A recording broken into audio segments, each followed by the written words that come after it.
Sai Satcharitra, Chapter 42. Preliminary. The stories given in the previous chapter have shown that the light of Guru's grace removes our fear of the mundane existence, opens the path of salvation, and turns our misery into happiness. If we always remember the feet of the Sadguru, our troubles come to an end.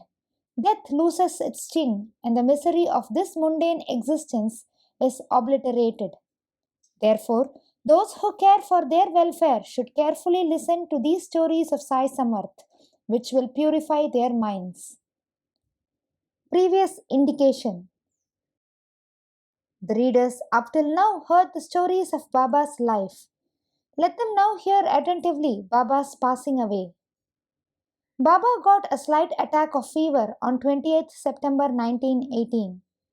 The fever lasted for 2 or 3 days, but afterwards Baba gave up his food and thereby he grew weaker and weaker. On the 17th day, that is Tuesday, the 15th October 1918, Baba left his mortal coil at about 2:30 p.m. 2 years before this, that is in 1916, Baba gave an indication of his passing away, but nobody understood it then. It was as follows. On the Vijayadashmi day or Dashara, Baba once got into wild rage in the evening when people were returning from Simo Langhan or crossing the border or limits of the village. Taking off his headdress, kafni and langhota, etc., he tore them and threw them in the dhuni before him. Fed by this offering, the fire in the dhuni began to burn brighter, and Baba shone still brighter. He stood there stark naked and, with his burning red eyes, shouted, "You fellows now have a look and decide finally whether I am a Muslim or a Hindu." Everybody was trembling with fear and none dared to approach Baba. After some time, Bhagoji Shinde, the leper devotee of Baba, went boldly near him and succeeded in tying a langota or waistband around his waist and said, "Baba, what is all this? Today is Simo Langhan, that is Dashara holiday." Baba, striking the ground with his satka, said, "This is my Simo Langhan or crossing the border." Baba did not cool down till 11 p.m. and the people doubted whether the Chavadi procession would ever take place that night. After an hour, Baba resumed his normal condition and dressing himself as usual, attended the Chavadi procession as described before. By this incident, Baba gave a suggestion that Dashara was the proper time for him to cross the border of life, but none understood its meaning. Baba gave also another indication as follows. Averting death of Ramachandra and Tatya Patil. Sometime after this, Ramachandra Patil became seriously ill. He suffered a lot. He tried all remedies, but finding no relief, despaired of his life, was waiting for the last moment. One midnight, Baba suddenly stood near his pillow. Patil held his feet and said, "I have lost all hopes of life. Please tell me definitely when I shall die." Merciful Baba said, "Don't be anxious. Your hundi or death warrant has been withdrawn and you will soon recover. But I am afraid of Tatya Patil. He will pass away on Vijayadashmi of Shaka 1840 or 1918 AD.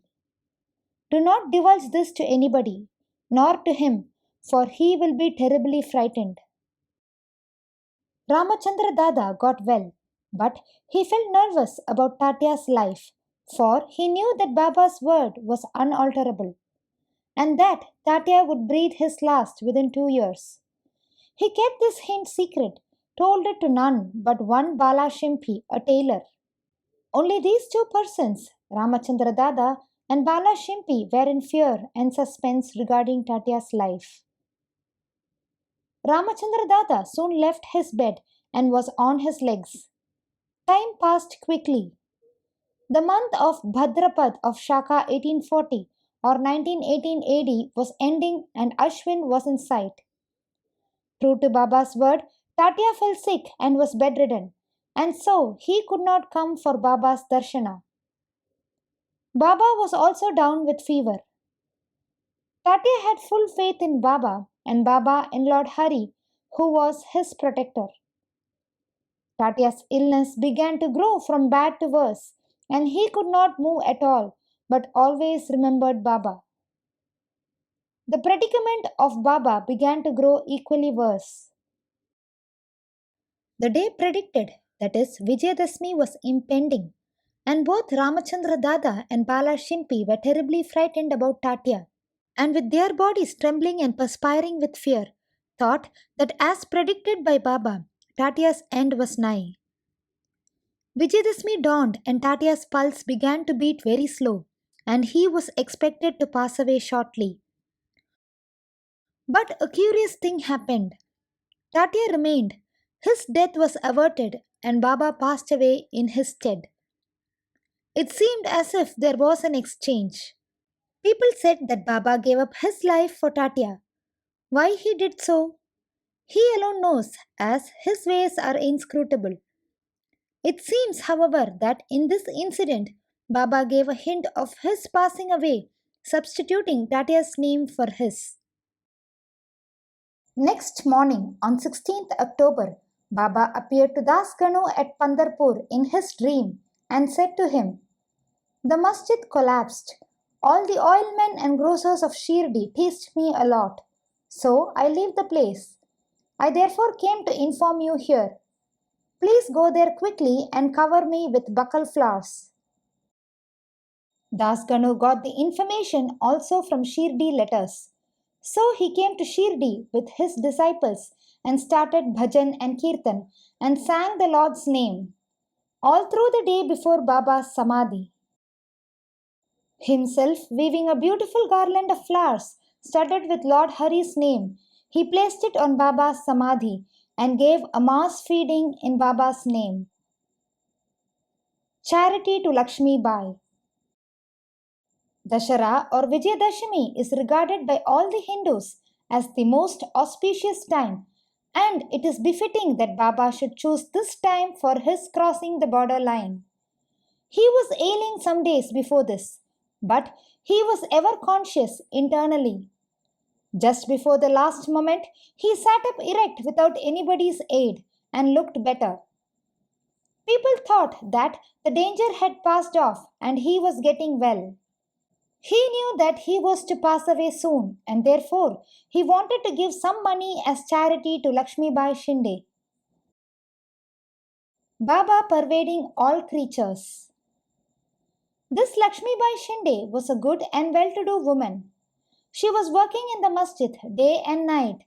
Except Bhagat Mahalaspati, Tatya and Lakshmi Bai, none was allowed to step in the masjid at night. Once, while Baba was sitting in the masjid with Tatya in the evening, Lakshmi Bai came and saluted Baba. The latter said to her, "Ho Lakshmi, I am very hungry." Off she went saying, "Baba, wait a bit, I'll return immediately with bread." She did return with bread and vegetables and placed the same before Baba. He took it up and gave it to a dog. Lakshmi Bai then asked, "What is this, Baba? I ran in haste, prepared bread with my own hands for you, and you threw it to a dog without eating a morsel of it? You gave me trouble unnecessarily." Baba replied, "Why do you grieve for nothing? The appeasement of the dog's hunger is the same as mine. The dog has got a soul. The creatures may be different, but the hunger of all is the same, though some speak and others are dumb. Know for certain that he who feeds the hungry really serves me with food. Regard this as an axiomatic truth."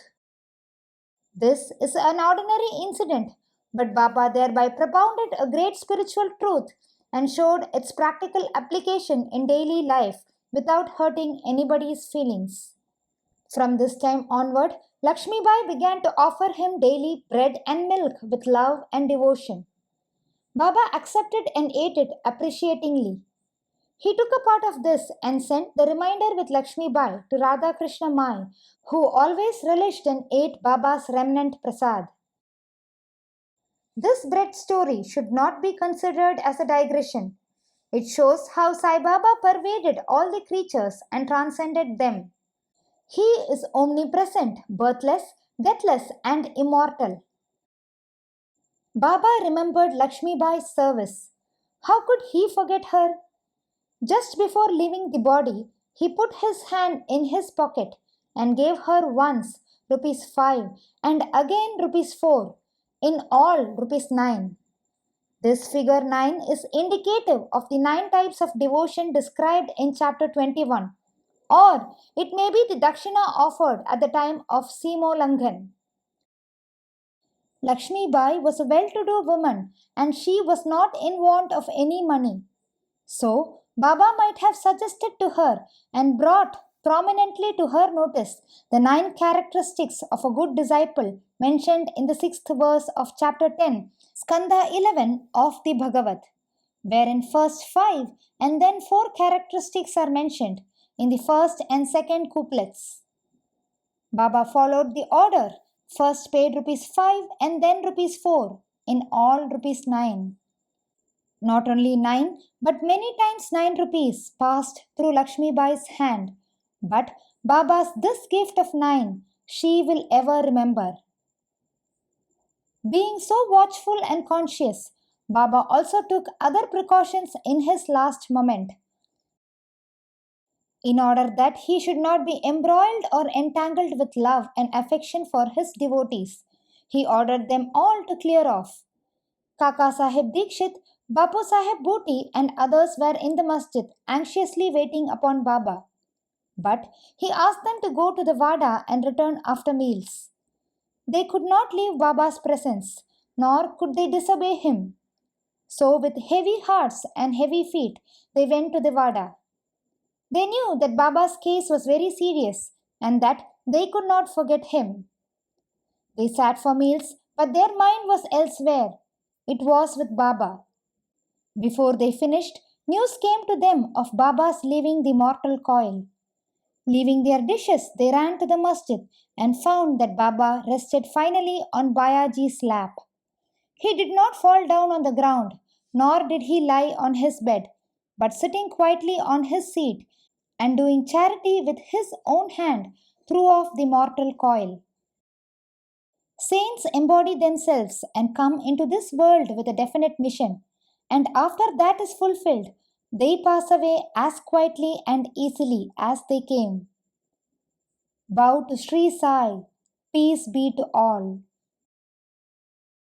Please join me in spreading the life and teachings of Sai Baba to many more people by sharing this video and adding your valuable comments below.